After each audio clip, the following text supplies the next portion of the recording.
So in the last lecture we came across the concepts such as critical section, mutual exclusion, semaphore, monitors. We have seen the basic aspects of these concepts. Today we are going to see these concepts in detail and also introduction to multi-threaded programming in Java. So previously we have seen synchronization is an important concept that need to be addressed in multi-threaded programming. Basically synchronization is required when there exists common shared variable among threads. In this lecture I will make you to understand the concept of synchronization and also critical section, mutual exclusion, semaphores and monitors. So before moving on to these concepts, let me give you an example. This example will be used throughout this lecture for explaining these four topics. I am naming it as a kits and slider example. So there are three kits, kid 1, kid 2 and kid 3. These three kids have gone to a park along with his parent, and they have saw a slider in the park. There exists only one slider, and obviously kids want to play this slider, and they asked the parent to go for playing of this slider. However, since there exists only one slider, only one kid is allowed to play at once. It means slider is the shared variable, which is a shared variable among the three kids, kid 1, kid 2 and kid 3. So only one slider is there, which is a shared variable. So kid 1 has to play for some time, then this slider has to be given to the kid 2, and after some time kid 2 should hand over this slider to the kid 3. So it may be done in rotation. So this will be done by the parent. Parent will decide that at what time kid 1 has to go and kid 2 has to go and kid 3 has to go for playing with the slider. When we correlate with the computer terminology, P is the parent thread, K1, K2, K3 are the child threads. So parent thread will regulate the child threads, and these three child threads are competing for one shared content or one shared thing, which is called slider. Now let us observe what is meant by critical section is. Critical section is a piece of code in which a process or thread access a common shared or global resource. So here the slider area is the critical section. This is the slider area, which is a critical section in which a process or a thread. That means here there is no process, here threads are there.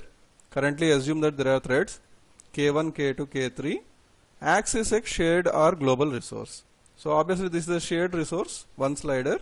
So that is the reason this is the one slider is a critical section that need to be considered.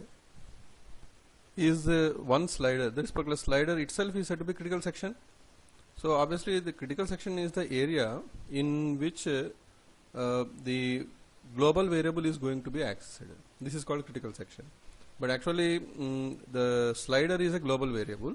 It will be shared by K1, K2 and K3. But a critical section is a piece of code in individual program or individual procedures or threads where this global variable is going to be accessed. So one slider available, one slider means it's a global variable. Let us observe the instructions given by parent to K1, K2 and K3. The instructions are like this. For kid 1, kid 2 and kid 3, the instructions are like this. Do walking first once I enter into the park. Then after doing walking for some time, go for playing on the slider, playing with the slider. Then afterwards what you do is you go for that is kid has to go for skating. Once the skating is over, then he can go for playing with the slider. Once the playing with the slider is over, then exit park. So this is the instruction given by the parent. Now the question is how this particular code instructions will be executed. When the kid 1, kid 2, kid 3 both these three kids have started their work at one time, then how the instructions will be executed. Say for example, K1, K2, K3 has started at the same time. Now kid 1 is also doing walking, and kid 2 is also doing walking, kid 3 is also doing walking.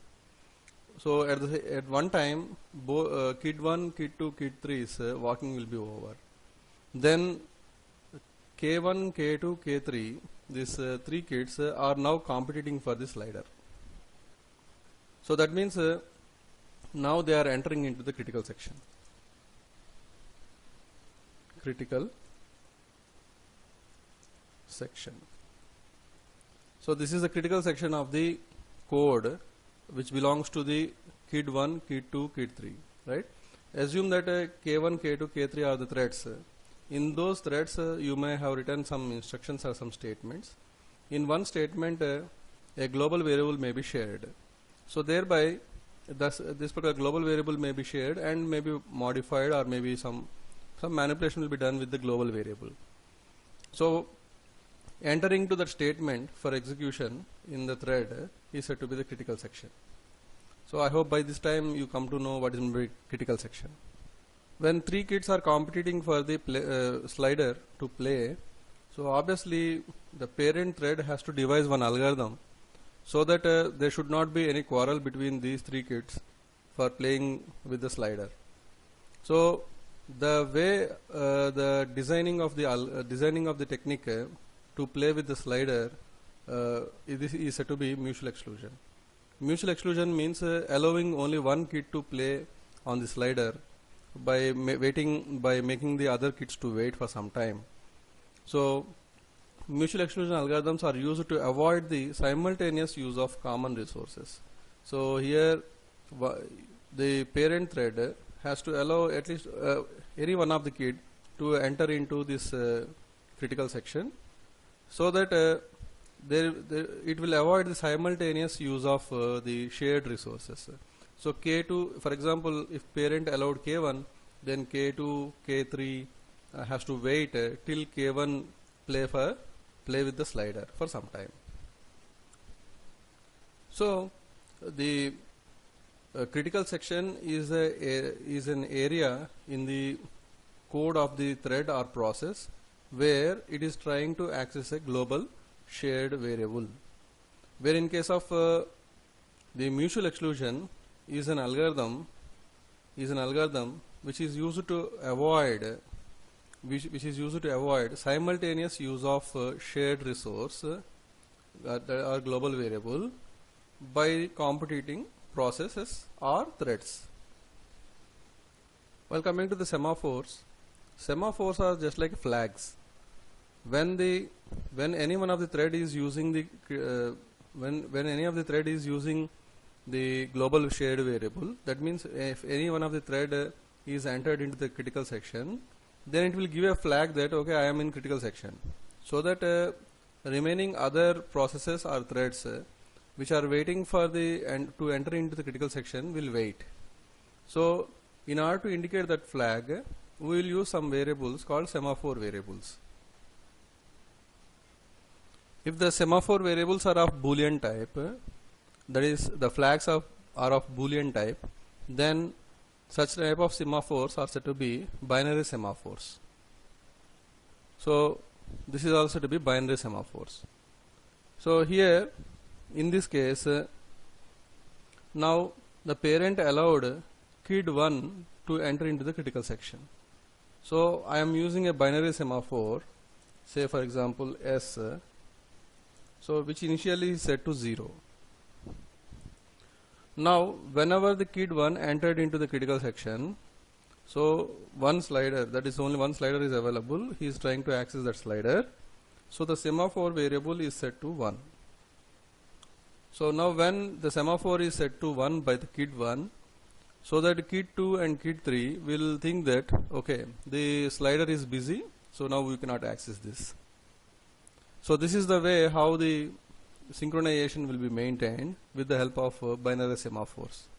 So semaphore is nothing but a variable like a flag which will indicate that okay, the shared variable is going to be accessed in the critical section by some of the threads, one thread. Okay, so that is here kid1. So kid1 now parent allowed kid1 to enter into the critical section. Now I am calling, see here I am saying that parent is allowing, but actually here not parent will allow. Here thread scheduler will allow the threads to which thread to be entered in the critical section depending upon the program that you have written. So okay, so this is the way how the binary semaphores will work. So initially binary semaphore S is equal to 0. When K1 enter into the critical section, so the K1 will set the semaphore as 1. So to indicate K1 has set this semaphore, I am using it as K1 of S. So which means that the K1 has set this particular semaphore to 1.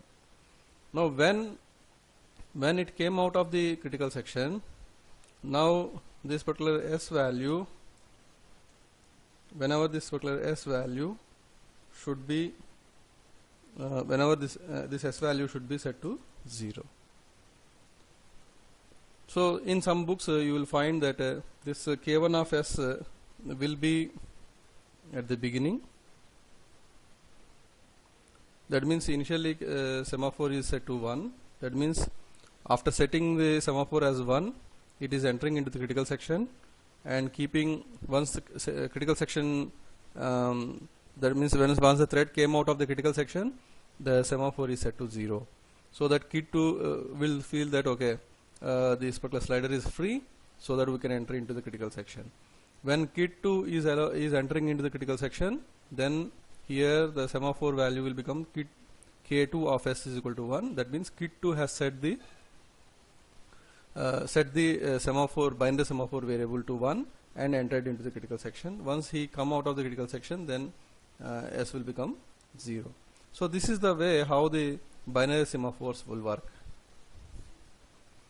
Then where exactly this particular counting semaphores will be used. So far we have seen the binary semaphores, how they can be used, and how the counting semaphores will be used, in what situation it will be used. So binary semaphores is just generally used to control the to indicate the flag, to represent that a particular thread is entered into the critical section and accessing the shared variable.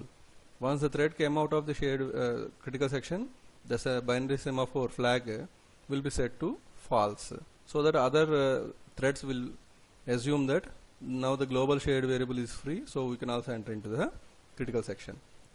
While coming to the counting semaphore, the counting semaphore problem is a kind of producer-consumer problem.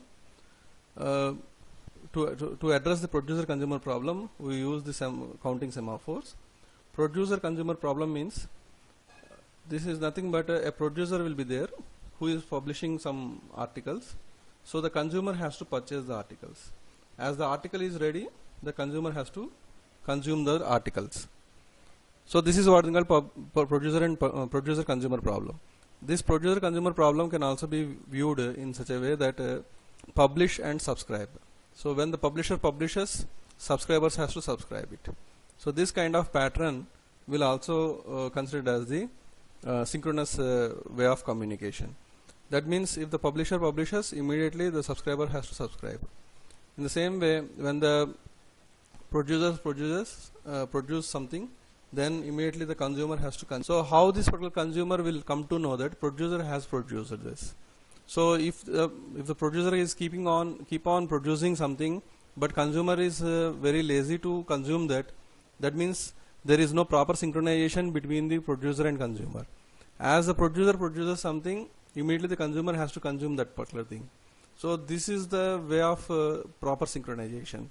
So how this particular proper synchronization can be maintained? This for this semaphores. So the counting semaphore is like that. We'll come to this particular kids example. After playing with the slider in the park, these people went to home, and the parent prepared the rotis. Parent is preparing rotis, and kids has to consume those rotis. So now parent is producing or making the roti, and kid 1, kid 2, kid 3 are waiting for that particular roti. So that when once the parent makes the roti, immediately these kids should be aware of and has to pick the roti eating. So instead of binary semaphore, what I am doing is I can also place a counting semaphore. That will make like this only. Counting semaphore, in which count is equal to 0. Now here, since 3 kids are there who are waiting for the roti, so the count must become 3, then only they will be in a position to consume it. So if the count is equal to 1, so obviously only any one of the kid can consume the roti. But if a count is equal to 3, then all 3 will get sufficient rotis. That means the K1, K2, K3 want to simultaneously eat roti, then the count should become 3, then only these kids can eat roti at same time. So in the same way, for this particular purpose, binary values will not be sufficient. The reason is, if the parent make a roti and say binary value is set to true, then K1, K2, K3 will be competing for that particular roti. So that is the reason here binary semaphore will not work. The only workable thing is counting semaphore. The counting semaphore means here initially the count will become 0. Depending upon the number of threads are waiting, the count should reach that particular number of threads.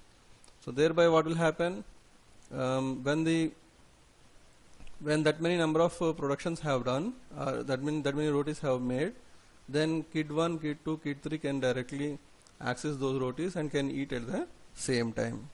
So look at this slide in which counting semaphore example was given. A semaphore or the solution to the critical section problem helps in making critical section atomic. Atomic means an operation to be performed in its entirety or not performed at all.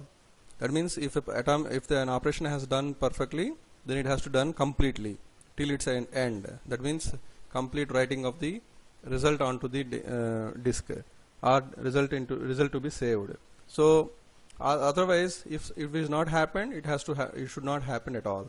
So this is what is called atomic.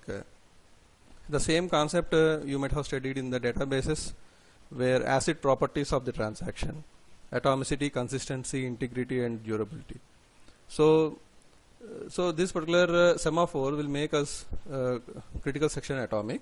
So a semaphore is a single integer variable. This is a counting semaphore, accessed via 2 automatic operations. One is wait and signal. Wait in the sense it is sometimes denoted by P also. While S is less than or equal to 0, do wait. That means if no preparation was made by the producer, then wait for some time. Then if any preparation was done by the producer and something is available to consume, then signal, so that the counting semaphore will increment by 1. So like this wait and signal will be used. Previously we have used a binary semaphore, like when the kid is entering into the critical section, that means when he is going to play the slider, the binary value is set to true. Then once the critical section is over, the binary value is set to false. In the same way here, 2 methods are used here, wait and signal. Wait is especially used to wait to say that other threads has to wait since there is no production. Once the production is done in the producer consumer problem, then it will go for signal and increment the count. That means how many productions that particular producer have made. Then wake up the waiting processes, so that who are in the queue, they will go for consuming of the production. So please remember, the counting semaphores are the solutions for the producer consumer problem or publish subscribe problem. Where in this of binary semaphores, general way of accessing the shared resource. So where here in the previous case it is an integer variable. That means you can increment it or decrement it. But in case of binary semaphore, S is restricted to take on only values either false or true, that is 0 or 1. That will come back to the previous example. When we use the binary semaphore, you may also use wait signal, so that wait signal will set the semaphore binary semaphore value to true and enter into the critical section. Then once the critical section execution is over, the related thread will set the signal.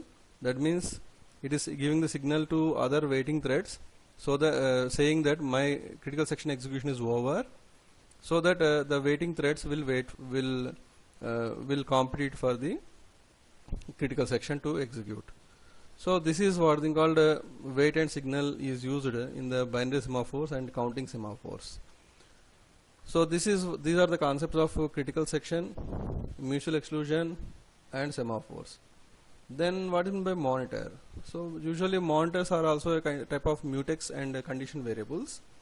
Instead of going for a separate semaphore value and checking for the condition, why can't we include the shared resource as a single unit, and why can't we go for checking the conditions and giving the signals and waiting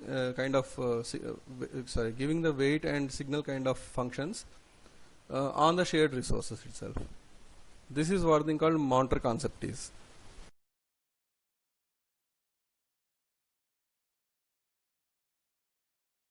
So the idea behind the monitors is, instead of keeping independent variables like this and checking conditions like wait and signal, why can't we enclose everything in one single unit? And in other words, monitor is also said to be an abstract data type. So in object orientation, we have seen abstract data type is nothing but a class. Recall the previous example, that is slider example. Here a slider is there. This is the global variable which is to be shared among the kids. So why can't we make the global variable and operations that need to be performed on this global variable into a single unit? This is what the concept behind the monitor. So what I do is here class. So class slider monitor, and here slider, which is the shared variable, and what can we do on this slider? Wait and signal. In this wait you can check the condition whether slider is busy or not. If the slider is not busy, then go for giving of the signal. So in signal, so this is the way you are going to enclose it. Then what I am doing is, instead of class, what I do is here monitor. So monitor slider monitor. Now what I do is slider dot wait. So slider dot wait, and now so kid1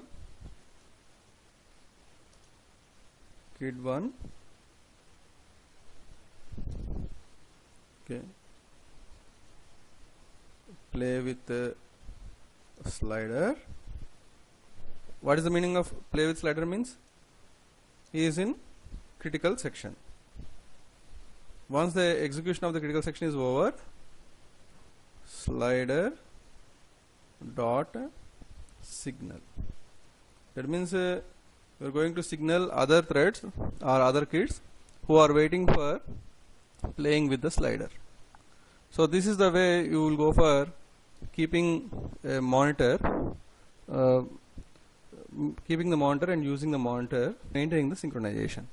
So monitor is nothing but you are going to make an abstraction in which you are going to keep a shared variable and the monitor functions like wait, signal. In case of Java programming, it will be wait, notify, notify all. In case of Java programming, in Java, monitor functions are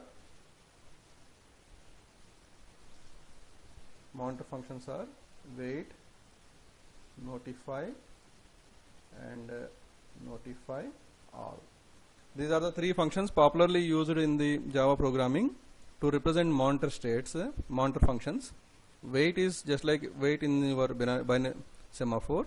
Notify means you are going to notify once the critical section is over to a single thread.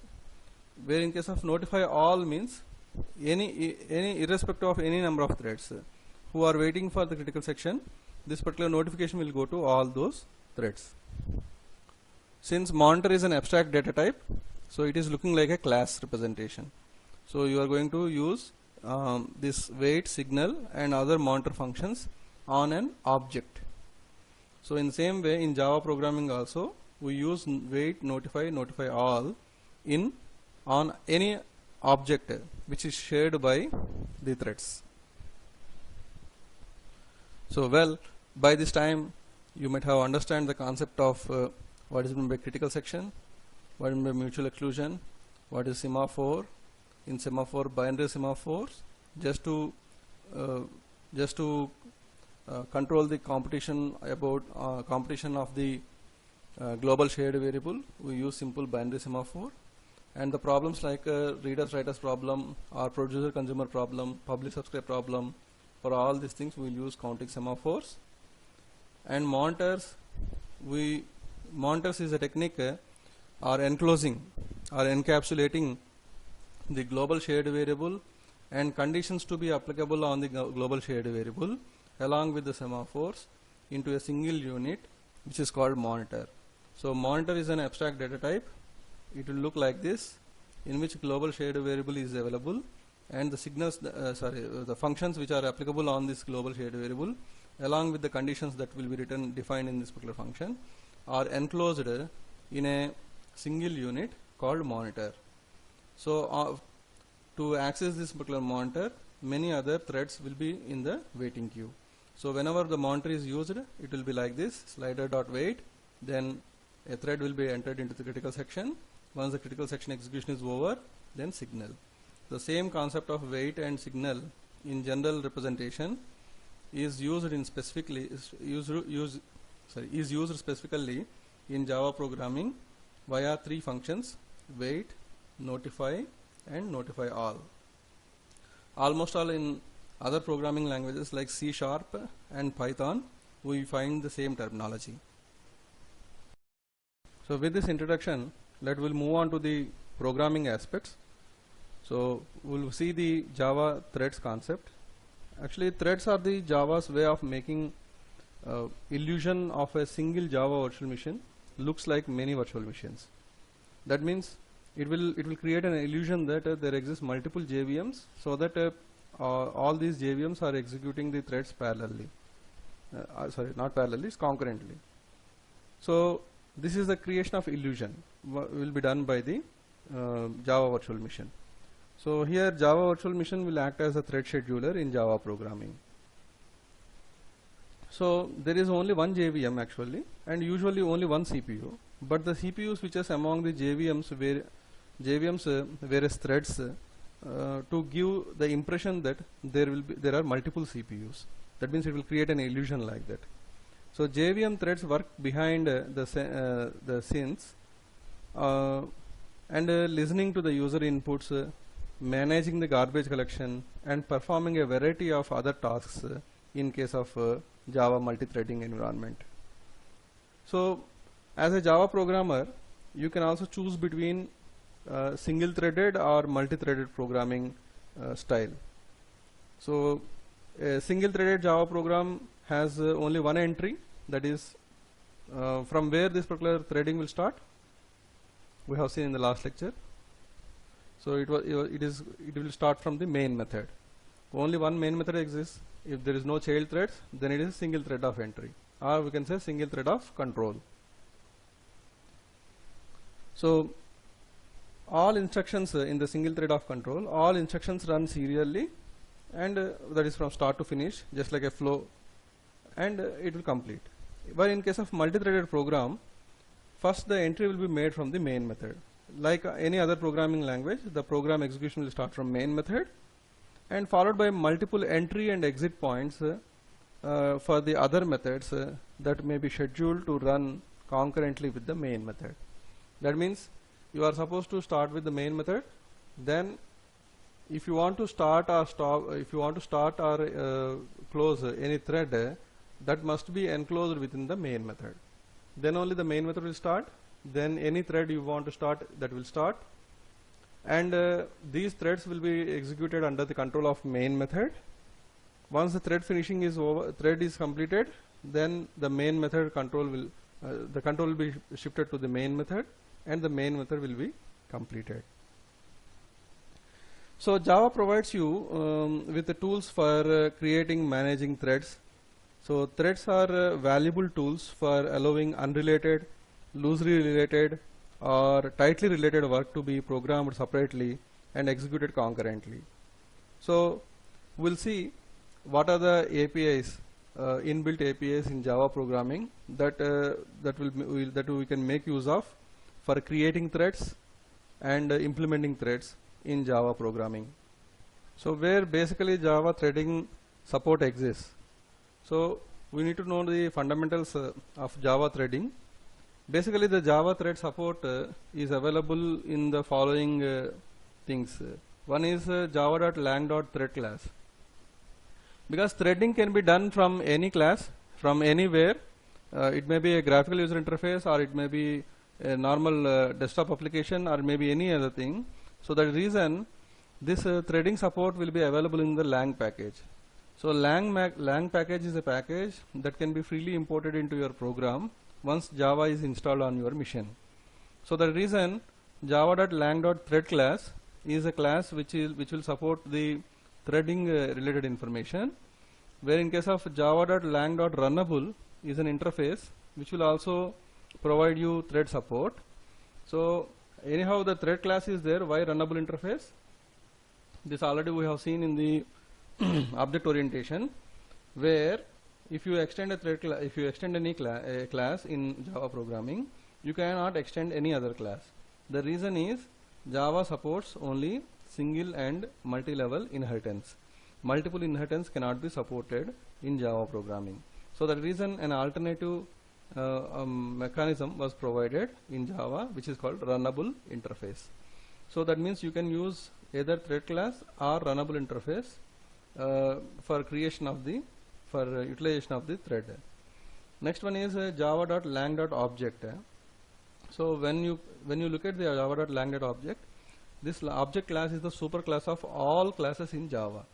So hence we have seen the monitor class, monitor states. So monitor is like an abstract data type, which is a class, and here slider is a object, or which can say slider is an instance of the slider monitor. On this slider monitor object, we have gone for calling of the weight and signal. That means we can consider whatever the instance you create, that means whatever the object you create in Java programming as a monitor.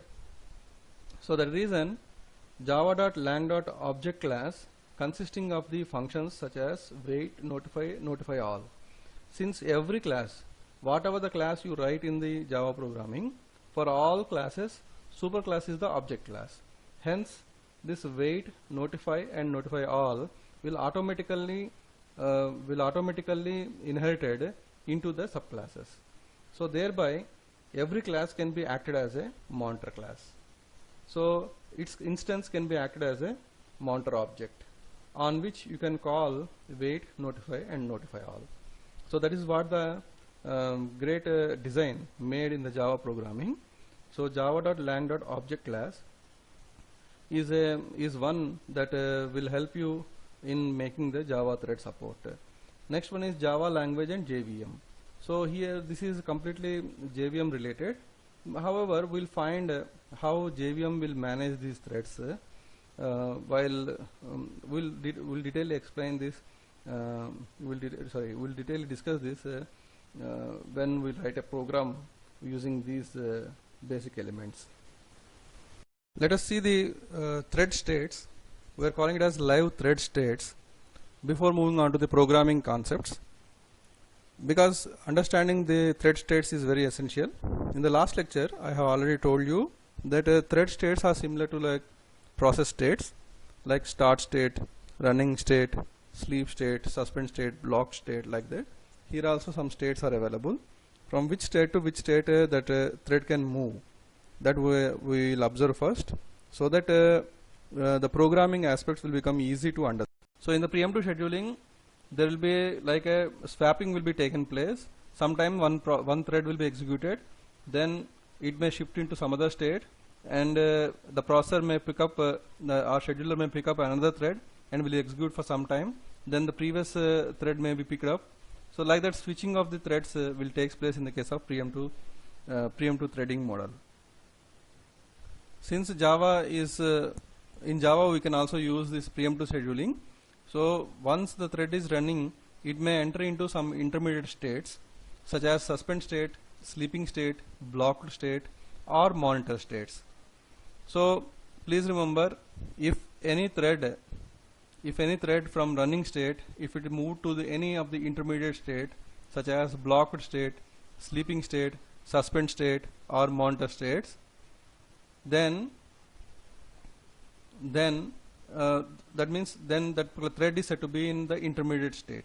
Especially in the suspend, sleeping, and blocked state, if a thread moved to, then it must come to the ready state, and when the CPU is ready, or CPU or thread scheduler is free, and if the thread was picked up by the scheduler, then only it will move into the running state. That means from the intermediate state, it will not directly go back to the running state. Instead, it has to come to the ready state, and it has to wait for the CPU or thread scheduler. Then only, if the thread scheduler pick up that particular thread, then only it will go into the running state. So this is what the difference between this is what the intermediate states such as blocked, sleeping, and suspend state. Where in case of monitor states are just like the states like wait, notify, notify all. On a thread class, on a thread object, if wait, notify, notify all was called, that means any of these three monitor state functions were called, then it will go into the monitor states. So from monitor states, there is an option that either they may go into the ready state, or they may also directly go into the running state. That means if any thread is waiting, then it will be in the ready state, it will be in the monitor state. Then the critical section of that particular thread was executed, and it may go for notify or notify all. Any other thread which is waiting to enter into the critical section will directly enter into the critical section and will go for execution of the running state. So like that, the switching between the monitor states, running state, and ready state takes place. So here one thing you are supposed to understand, from running state, if the thread goes to the intermediate state such as blocked state, sleeping state, suspend state, then that thread must go back to the ready state and wait for the thread scheduler to pick up. If the thread scheduler pick up, then only it will go to the running state. But in case of monitor states, it is not like that. Once the thread is entered into the monitor states by calling upon wait, notify, notify all, then there is a chance that they may directly go into the running state. There is no need, there is no rule that they must enter into the ready state, then only it has to go for running state. So there is a provision that from monitor states they can also directly go to running state. From monitor states, a thread may also enter into the ready state, and from when the ready state, when the thread scheduler is free or is available, then it will be shifted to the running state. So basically, suspend and blocked, these are the two states, are generally not been used in Java programming. However, we use a method called sleep. This particular sleeping state will go into the will occur when you call sleep function on the thread class or thread object. So when this particular sleep function is called, the thread will simply pass the time by wasting the CPU cycles. That means without doing anything, simply it will pass the time. So how much time you set for the sleep, that much time it will simply pass the time, and then it will go into the ready state. From the ready state, if the scheduler is ready and ready to pick up the thread, then only it will go into the running state. So this is the way how the thread states are managed. So there are fixed functions available like start, run, sleep, wait, notify all for managing these states. So it is very important to understand the state diagram. Then only this must be kept in your mind. Then only it is easy for writing the programs. Here, once the thread executes the run method successfully, then the thread will go into the dead state. Here dead state was not shown. Dead state in the sense the thread was ended. That means the run function related to the thread was executed successfully and the thread is no more available and died. So this is what thing called the dead state. Here dead state is not shown. Any successful execution of the thread will lead to its completion. So once the completion is once the thread is completed, it cannot start again. So that means if the thread is dead, then you cannot start the dead thread again. So thread is a single unit. It will execute in its entirety. So from main method, a thread will start, will go into the running state. If something was happened or if some event was happened, that is it may go into the blocker state.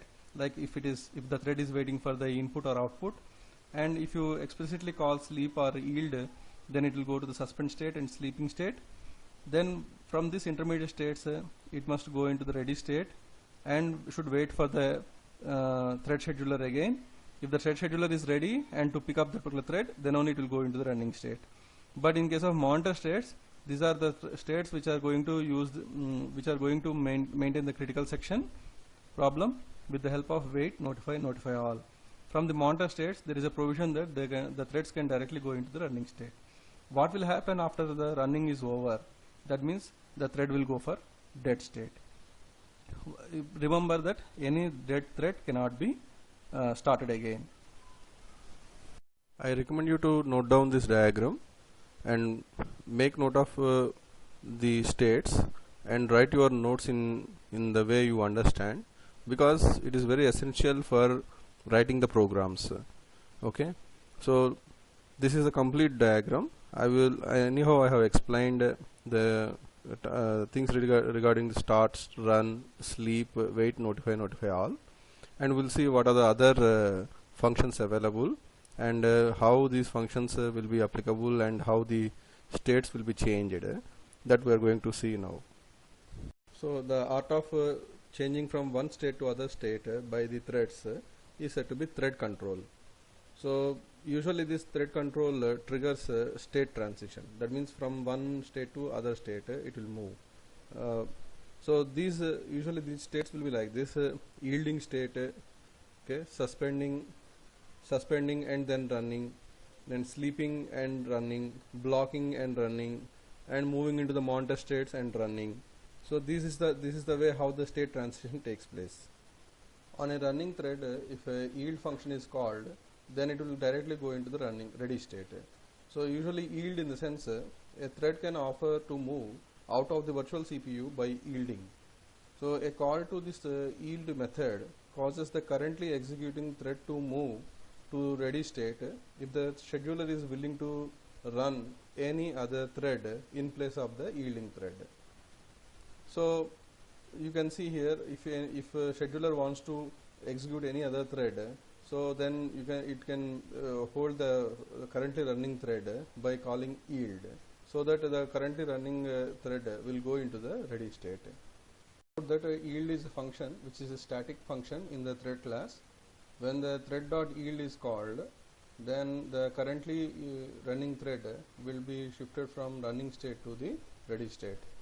So here you are supposed to understand that when the yield is called, directly it will shift to the ready state. There is no intermediate state exists when the yield is called. So when the thread is moved from the running state to ready state, assume that some other thread is ready for execution. Then the yielded thread has to wait here till the scheduler pick up the second that is waiting thread and execute. So once the thread pick up the already waiting thread and execute, till that time the yielded thread has to wait. Assume that if there is no thread waiting in the ready queue, So hence obviously the one which the thread which was yielded will be picked by the thread scheduler and will directly go into the running state. So this is the way how the yield will function. So here yield and sleep, these two are the static methods in the thread class. So basically yielding allows a time consuming thread to permit other threads to execute. So that means if any time consuming thread is there, that will allow the other threads to execute by calling upon yield. In case of suspending a thread, it means that it is a mechanism actually that allows any arbitrary thread to make another thread unready for an indefinite period of time. That means if you might have suspended a thread, some indefinite period of time it will not be getting the thread scheduler alert or thread scheduler control. That means it is just like suspending an employee. That means unless until something was happened, okay, some revoking was happened, that particular suspended person cannot be taken into the taken into the service. In the same way, if a thread was suspended, then it will be suspended for indefinite period of time. The suspended thread becomes ready when some other thread resumes it. This might feel like a useful technique, but it is very easy to cause deadlock in a program using these methods. So a thread has no control over when it is suspended. That means the control comes outside of the thread actually, because it is there in the ready, because no one knows that at what time this thread will be resumed back. So, and it might be in critical section sometimes, and holding an object lock sometimes. In such cases, if it was suspended, then it will be a very big problem. So the exact effect of suspend and resume is much better to be implemented using monitor state methods such as wait and notify. So the reason even the suspend is a state available, it is not recommended in Java to use suspend function and resume function for suspending a thread and resuming a thread, because when the thread is going to be suspended, then at the time the thread may be in the critical section or may hold a lock in case of monitor. So in such cases this is not a encouraging function or encouraging coding so to use suspend and resume. Instead it is always recommended to use wait and notify for this purpose. So the next is a sleeping function. A sleep thread passes time without doing anything, just it will simply waste the CPU cycles. So a call to a sleep method requests the currently executing thread to cease execution for a specific amount of time. That you can call this method in two ways depending upon whether you want to specify the sleep period to milliseconds or nanoseconds.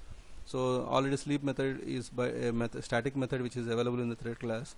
Upon calling this, you can make a thread to sleep for specific time. So this particular sleep method, remember this sleep method will throw an interrupted exception. So whenever you are using sleep method, that corresponding statements must be kept in try catch block, so that this interrupted exception can be caught in the catch block. When the sleep function is called on the thread, then it will go for sleeping state, and unless until it will go for sleeping state and wait till the sleep timer expires or some interrupt occurs. So then it will go into the ready state and will wait for the thread scheduler. When the thread scheduler is ready, then it will move into the running state. So this is the way how the running, sleeping and ready state will be changed by the thread whenever the sleep function is called. Now we will see the blocking. When many methods that perform sometimes input or output operations have to wait for some occurrence in the outside world before they can proceed to the next statements or execution of next statements. That means unless until there is an input from the keyboard, it cannot proceed further, or if there is unless until there is an input from the mouse, that further statements cannot be executed, such like that. So this behavior is known as blocking. So A thread can also be externally blocked via block method, but it is not recommended in Java programming to use block directly. It will also have the same problem like suspend. So since a thread is when a thread is going to be suspended, sometimes the thread may hold a lock or may be in the critical section. In such cases, it is very difficult to revoke that. In the same way, if a thread is going to block at the time, the thread may be in the critical section or may also hold a lock. So even though there are functions like suspend, resume, and block and revoke, this kind of things are there. In Java programming, it is not recommended to use suspend and block. In these places, it is always recommended to use monitor states, wait, notify, and notify all. So by this time you come to know that you can use start, run,